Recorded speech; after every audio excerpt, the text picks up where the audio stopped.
Hi! എല്ലാവർക്കും മീൻകറി വെക്കാൻ അറിയാലോ. ഞാൻ എന്നാലും എൻ്റേതായ രീതിക്ക് എങ്ങനെ ഒരു മീൻകറി വെക്കുന്നതെന്ന് പറയാം.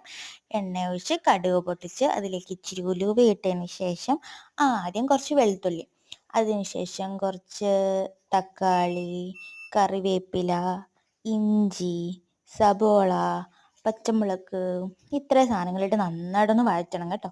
വഴണ്ട് വരുമ്പം അതിലേക്ക് നമ്മൾ മുളക് പൊടി, മല്ലിപ്പൊടി, മഞ്ഞപ്പൊടി അതൊക്കെ എല്ലാവരും ആവശ്യത്തിന് കേട്ടോ. നമ്മുടെ കറിയുടെ ക്വാണ്ടിറ്റി എത്രയാണോ അനുസരിച്ച് വേണം പൊടിയുടെ ഇത് നിശ്ചയിക്കാൻ. അതുപോലെ എരിവ് എത്ര വേണം എല്ലാം നോക്കിയിട്ട് വേണം ഇടാൻ. കുറച്ച് ഉപ്പ്, അത് കഴിഞ്ഞിട്ട് കുറച്ച് ചൂടുവെള്ളം ഒഴിക്കുന്നതായിരിക്കും ഏറ്റവും നല്ലത്. അതിനുശേഷം നല്ല ചൂടുവെള്ളം ഒഴിച്ച് നന്നായിട്ട് തിളപ്പിച്ച് വരണം.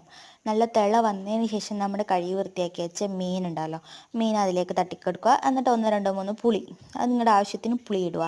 എന്നിട്ട് നന്നായിട്ട് ആ മീൻ വെച്ച വെള്ളത്തിൻ്റെ പകുതി വരെ കുറുകുന്നിടം വരെ ഒന്ന് വെയിറ്റ് ചെയ്യുക. അടിപൊളി മീൻ കറി റെഡി.